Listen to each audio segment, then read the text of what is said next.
this. Okay, so again, we are now sa synthetic antibacterial agents. Since we are done with the drugs na we use to some other microorganisms, karon mag-concentrate ta sa mga bacteria. But take note, synthetic ha, synthetic antibacterial agent. So we cannot really call them antibiotics because they are not obtained from microorganisms, but they are synthesized inside the laboratory. Wait lang, murag saba. Yan. So we have the first group of drug na gina-consider nato as synthetic antibacterial agents. We call them quinolones. Again, we have the quinolones in which the parent drug for our quinolones is the nalidixic acid. So mao ni ang pinakaunang quinolones.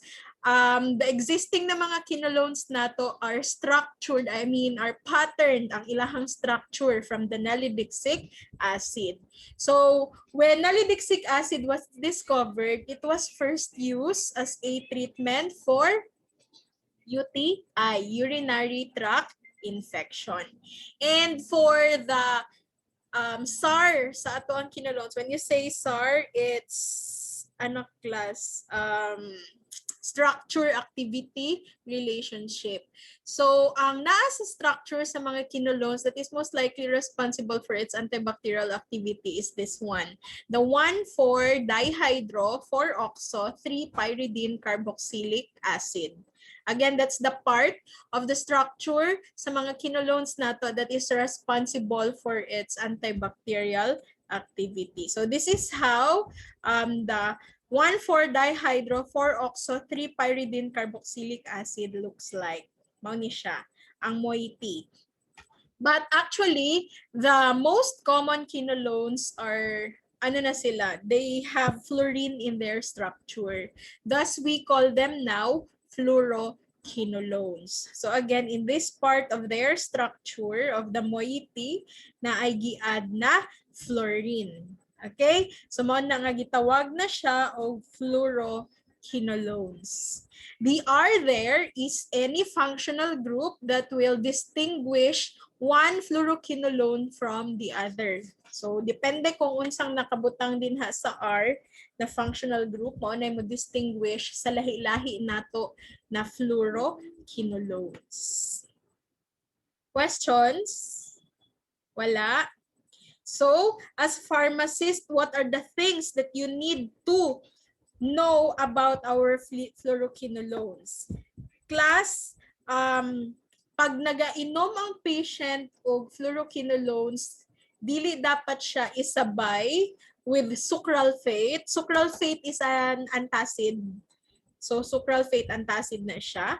And antacids also containing aluminum or magnesium. So just like our Kremil S, our Semeco, mga antacids nato na sila made up of aluminum hydroxide and magnesium hydroxide.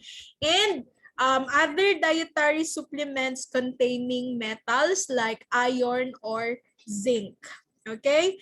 Ano mga iron supplements, for example, nag-infection ang patient and then ang gihatag sa doctor kay fluoroquinolone. Now, the patient is also anemic, so nagatake pud siya og ferrous sulfate. So actually, bawal siya isabay. So pwede siya magkaroon og interval pero pag as much as possible, dili sila isabay. So pwede nga mo stop sa, kung pwede stop sa iyahang supplement na iron or mag-change ta og drug. Kay dili pwede isabay plus ang mga fluoroquinolones sa mga metals. Again, metals. Kaya kung nakita ninyo sucralfate, there is aluminum. And then, syempre, antacids containing aluminum and magnesium. Aluminum and magnesium are metals. The same thing with iron and zinc. They are also metals. So, in short, we don't give fluoroquinolones together with metals. Nga naman, it can interfere with the absorption of these antibacterial agents. Ang mga metals na will be an antagonist for the absorption of our antibacterial agent, and atong problema kung dili ma-absorb, wala na siya effect.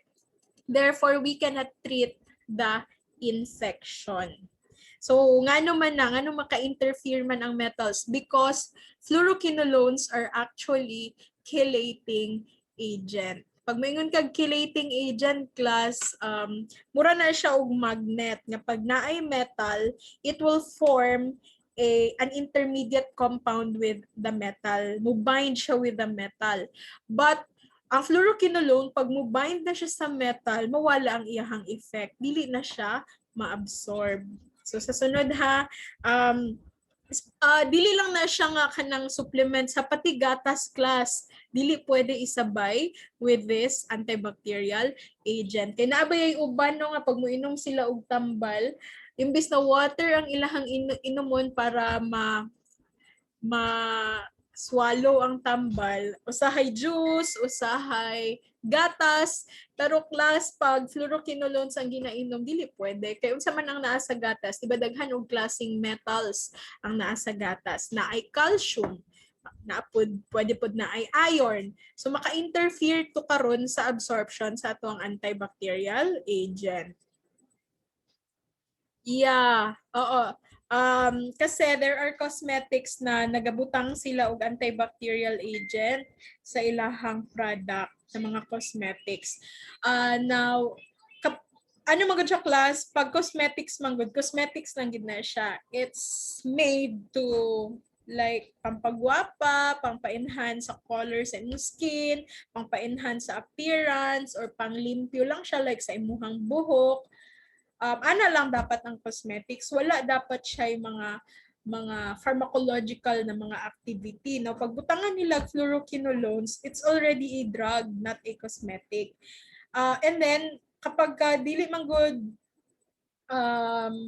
proper or rational ang paggamit ani nga cosmetic nga na fluoroquinolone, mag-cause na siya og resistance. Mao na siya ato ang ginaiwasan. That is why isa na siya sa reason na giban ato ang fluoroquinolones sa ato ang mga cosmetics. So be careful sa mga cosmetics na inyuhang mga ginagamit. So parehas ta girls ta tanan diri, and kaning mga girls mahilig jud ni sa cosmetics kay pampagwapa, the glow up. Sa sunod na mag-ingana paghuman ninyong eskwela class, magnana mo yung sarili ninyong kwarta, you can do whatever you want, but please be careful sa mga ginabutang ninyo sa inyuhang nawong. So ang mga cosmetics kay ano ni siya, kanang hiyang-hiyang lang ni siya. Na cosmetics nga hiyang sa akua pero sa inyuha dili. So pero trial and error na, kaya man ta kabalo kung mahiyang ta or dili, kung dili na to siya i-try. Okay. Gory, ma'am. Ang? Ano ito? Gory, good sa una, ma'am. No, I'm not familiar with that. Ano na siya? That's a brand sa cosmetics. Soap yan siya, ma'am. Katong sa Pakistan, galing ata yan, ma'am. Indonesia. Indonesia. Indonesia dito. Kasi siya cream? Katong na KMJS, good, ma'am. May cream ata siya. Sabon, cream. Sabon din. Dagan, ma'am. Murag set, good siya. Derm care din, ma'am. daw siya. Pampaputi. Pero yun nga, ma'am. Na mercury, pampaputi. Yes, ma'am. Mataas masyado. Hiyangan lang daw po, ma'am. I cannot remember daghan na kay cosmetics nga ni Agi, but kung naana siya yung mercury, that will be very harmful sa body, and wala ta kabalo sa uban pa niya nga ingredient that may be corrosive sa skin, so pwede masunog. So pwede ta class mag-glow up, pero dili nato kasobrahan ha, kay basig instead na mag-glow up jud bagaayo kay masunog. Grabe na gyud ang pag-glow up na kay masunog ang imong nawong. So again, be careful. Ang una jud natong pangitaon ang FDA notification sa mga cosmetics na ato ang ginagamit. Okay? So pag walay FDA notification, murag magduha-duha ta ana. So for example, chinchanso. Kailan mo chinchanso no, ang puti imong nang murag aswang sa gabi inay chinchanso imuhang nawong.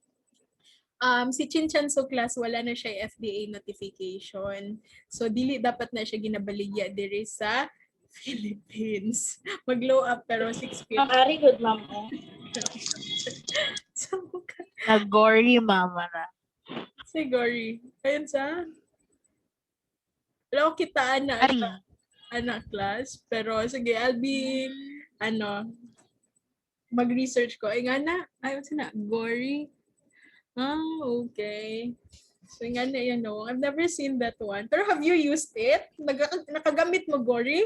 O ma'am, nakagamit ako ma'am. Walay epekto sa kuha. Siya epekto sa ibuha. Pero Mahal good yan siya dati, ma'am. Nag-uso, ma'am. Ay, nag-uso, ma'am. Nag-uso siya. Actually, Chris, to tell you honestly, mauna nga wala ko kaila. Kaya wala ko nagagamit. I'm not fond of using cosmetics sa akong dagway. Kung managhan akong pimples, bahala sila. They will just die down sa ako ang naong bahala yun sila. Naman na wala ko kaila o cosmetics. So far karon pag naga-pimples naman ko sa Rejuvenating, ma'am.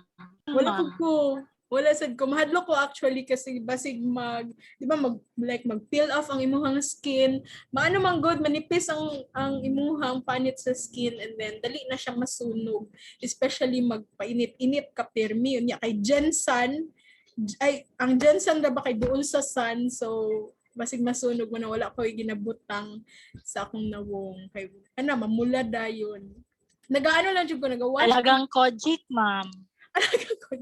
Ako wala sa ko nagagamit og kojic. So, nagawash lang jud ko sa ako ang face para matanggal lang ang abog. So, usahay magbutang og ice para mag-close ang pores para dili dayon dili open ba niya makasulod ang bacteria niya mag-pimples. Okay?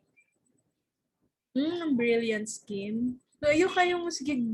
Ang endorser ma'am kay si Kuan ba ya? Si Papa. Brillantes ang name. Sure lang. Andrea Brilliant. Yeah. Gi-endorse na sa ko ni Papa, ma'am. As in, why?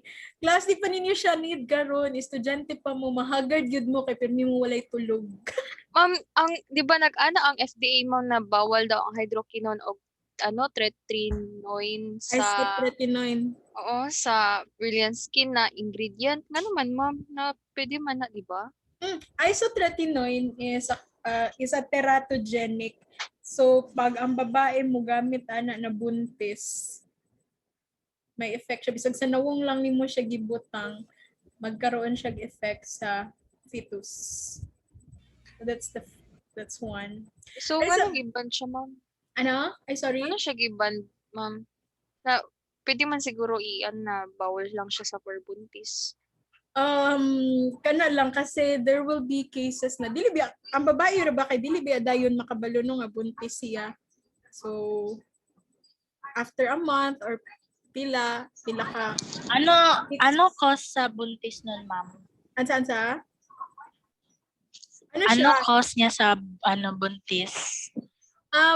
Ano siya like 'di ba ibutang siya sa imuhang nawong, maabsorb siya, so kung maabsorb siya, maabot siya sa blood and then makaabot siya dito sa fetus. So atong problema din karon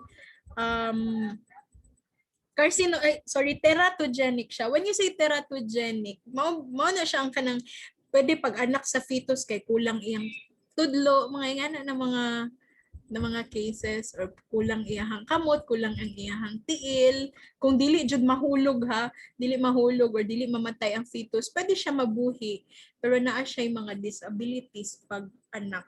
So that's the same thing with hydroquinone. So hydroquinone is actually a bleaching agent. Can i-bleach na ni mo yung skin? Dawat na sa itong mga skin. Yung part lang, ma'am, na di ba may scar man yan after pimples, di ba? So, Yeah. i-bleach siya para ma-lessen yung, ma'am, yung dark spots. Kasi siya, bleaching agent man siya. Yes, Medyo ma-erase jud ang scar sa Yes po. sa pimples. Pero ginaban na siya sa FDA if ang risk niya is taas kaayo compared sa iyahang benefit. So kung ang risk niya like makadaot, especially sa pregnant na babae, ginaban na nila. Lisod man pud good, dili man good, bisan pag mo advertise ka nga not for pregnant women, naagit gihapoy makagamit especially if wa ka gabasa sa label. Adjud gihapon. Kita ra ba kay Di ra bata mabasag label kaninindot ni Gora na dayon. Pag-iingon niya nga o kaninindot ni kana gamiton dayon wala nang basag label. So man na siya as precaution wala na gid siya allow sa FDA. Actually no kay di ba remember I am connected with a cosmetics na company. I got to know na naadyo di ay listahan ng FDA. Taas kayo ang listahan sa FDA sa mga chemicals na bawal nga makita sa cosmetics. So mo na nga ako ang pirmi ginahimo karon pag naa sila new product, i-check gid na siya isa-isa sa list sa FDA kung naabay ingredient ang product nga bawal. Okay? So lahi pa tong mga bawal na preservatives, bawal na mga coloring agents, daghan kaayo sa nga tanan na mga bawal kasi dili ma-outweigh sa benefit ang mga risk ato ng mga chemicals. Ano mga, pwede po siya magsobra ang tudlo kay ano man na, mutation. Kana mga sobra o mga kulang na mga tudlo, mutation na siya class ng tawag. So, another thing, contraindicated, syempre, sa pregnant women, ang fluoroquinolones. So, nga naman, kasi remember that the fetus inside is still developing and the fluoroquinolones are considered chelating agents. So, ang calcium food class, calcium sa baby, sa mama, makelate po na siya or ma-sequester po na siya sa fluoroquinolones. So, ang tendency ana pag nag-infection ang mama tapos nag-inom siya og fluoroquinolones, ang effect niya is kato magkaroon pod og kanang mga defect ang baby, especially sa development sa iyahang bones and actually pwede pod sa iyahang teeth. Okay? Okay. Oo, mga ano na sila class. Kabalo mong tawag ana sa ilaha kapag na sila yung mga Si Camille, ma'am. Sino Camille? Si Camille na Jamil? Yes, ma'am. Yeah, ano na sila mga nag-mutate, na sila yung mga mutation. Ma'am, swerte daw yan, ma'am. Kasi yung yung friend ko na swerte sila, ma'am. That's the superstitious na side, pero sa science na side, it's a form of mutation. But anyway, wala may mali. I mean, it's a mutation but wala man nakahinder sa ilahang pagkatao na naladyan sila yung sobra na di pa sila ato na sila yung sobra na tudlo. Diba? Okay, yeah, dili na nila maliho. Di mo nila magamit, ma'am. Yeah. Even, di ba, like, pareha sa mga hermaphrodite, di ba pag hermaphrodite, duha ang ilahang sex organ. So na sila babae nga sex organ, apon sila lalaki nga sex organ. Parehas lang na siya sa katong mga sobra. Okay? Parehas kay kay Lady Gaga, I think so ba siya? She is a hermaphrodite. So si Lady Gaga na siya lalaki. Ma'am, paunsa na? Kuyaw lagi na.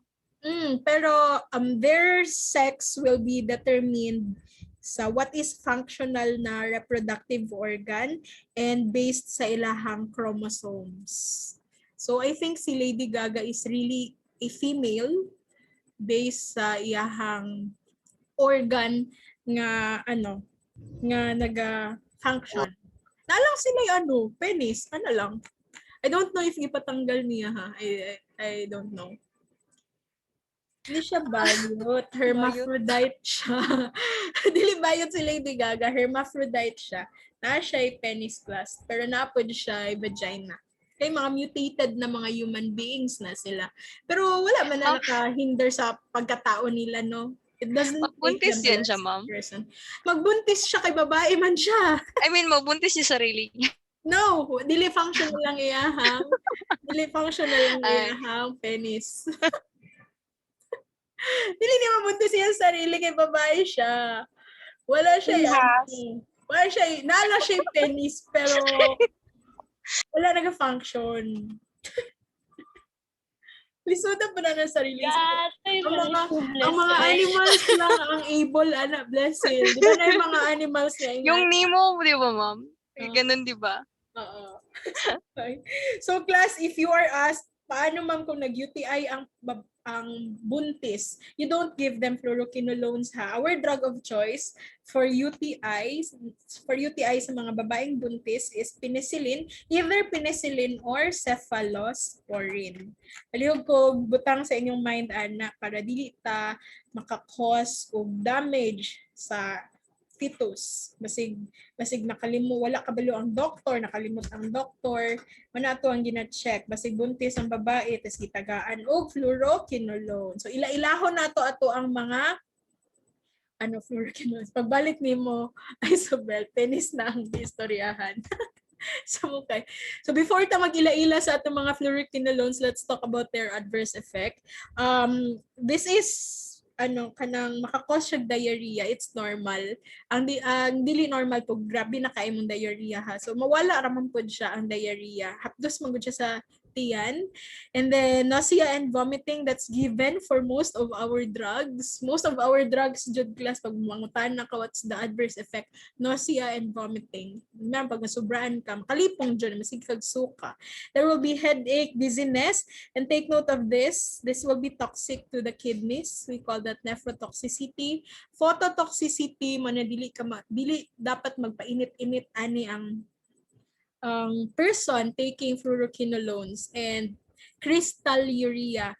Urea means ihi, it's in the urine, and crystals magkaroon og crystals sa urine. So there will be painful urination kasi remember a solid particle ang muagi dito sa imuhang urethra and sa imuhang reproductive organs. So both lalaki or babae. So dili ta pa sobra with the fluoroquinolones. Now let's talk about the mechanism of action of the fluoroquinolones. They will inhibit the DNA synthesis. Take note, it's on the bacteria, not our DNA synthesis. DNA synthesis siya sa bacteria. So, pero actually class, ang DNA synthesis sa bacteria o sa tao, parehas ang process. So remember, di ba, our DNA is double helix. So double helix ang ato ang DNA. Pag mag-replicate na, magpadaghan na ato ang DNA, ang first step is to uncoil this. You cannot do DNA synthesis pag dili na magbulag ang duha ka strand. Kasi again, double helix, double stranded ang ato ang DNA. So bulagon na siya. The enzyme responsible for uncoiling the double strand sa ato ang DNA is called the helicase. So mo-open na siya class pag i-open na siya sa helicase, so magkaroon na siya og area dinhi wherein pwede na kani nga strand mag-replicate siya iyaha, kani nga strand mag-replicate pud siya iyaha. Mao na nga ang DNA replication is semi-conservative. When you say semi-conservative, ang daughter na mga strand is ang first strand is the original DNA and then i-copy na lang siya. So, mo na nga semi-conservative. Now, what's our problem with the DNA replication? Di ba gibulag silang duha? Pag bulag ana nilang duha class, mo-coil mo na sila ulit. So, wala makakapigil ana. Mo-coil sila ulit class, mawala na tong problem with the DNA. So para dili sila mag-coil ulit, kailangan nato og kontrabida din hinga part para di sila mag-uli ha. And that is the topoisomerase. The topoisomerase 2. Mo na iyahang trabaho, mag-prevent the coiling or pwede ba the recoiling kasi mag-coil sila again of the DNA strands. Ano siya ang purpose ni topoisomerase, or sa mga bacteria we call it DNA gyrase. Some would read this as gyrase, but anyway, it's DNA gyrase or topoisomerase. Third party na siya mag-prevent o recoiling of the DNA strands.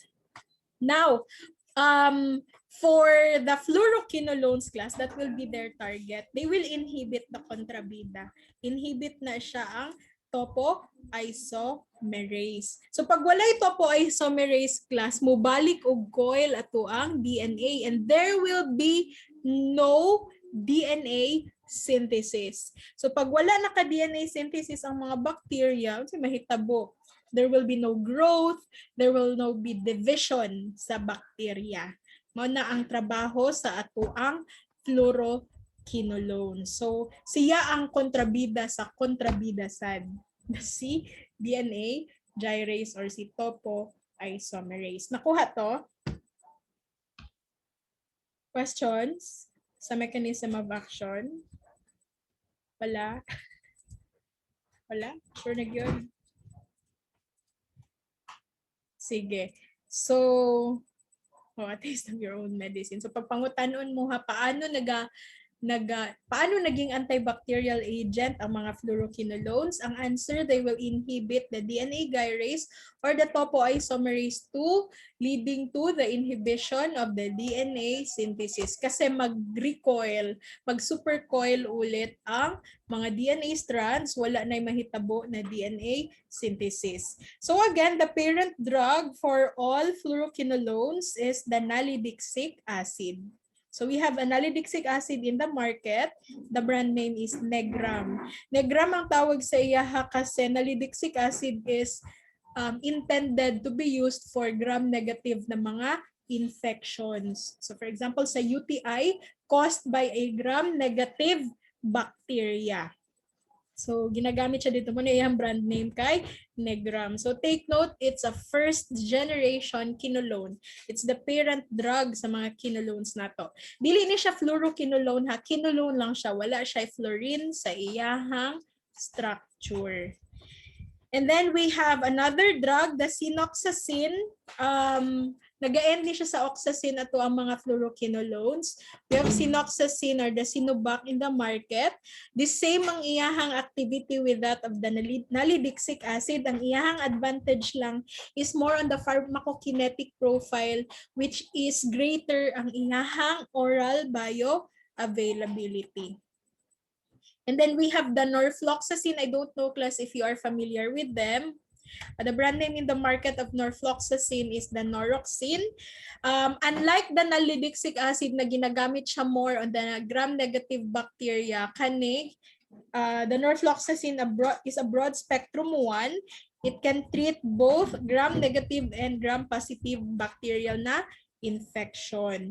Pero, just like its parent drug, sa UTI gihapon siya ginagamit. So mga ano ni sila, mga drug ni sila sa UTI. Muna nga jud siya, gina-specify gyud nga pag nag-UTI ang babae, tapos buntis, you don't give fluoroquinolones, ha?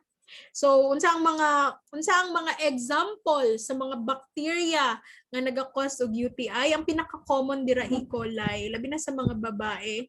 E. coli na siya kasi E. coli is seen sa stool nato, sa atong feces. And then, di ba, the distance between the vagina and the anus is mas duol gyud siya kaysa sa lalaki. So, mas common dyan ang UTI sa mga babae. And then, there's the presence of E. coli sa stool. So, kung unhygienic ka, magkaroon dyan kag UTI. So, duha lang dyan na ang reason, class, nga nung mag-UTI ang person. Number 1, unhygienic. Number 2, sexually active. So, manglimpyo ta sa ato ang sarili. Ha? Para dito magkaroon na ng mga sakit.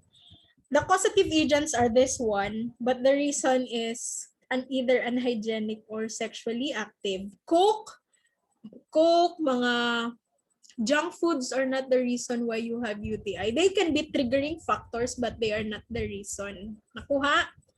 So another example of a bacteria na nag-cause og UTI, we have the Klebsiella pneumoniae, Enterobacter cloaceae, the Proteus mirabilis.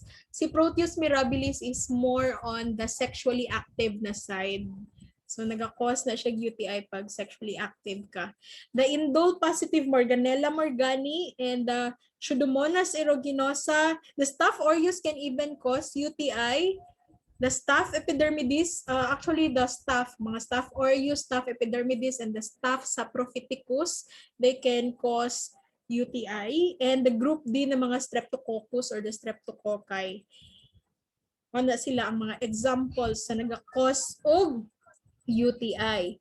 And then, norfloxacin can also be given single na oral dose, 800 milligrams for uncomplicated gonorrhea.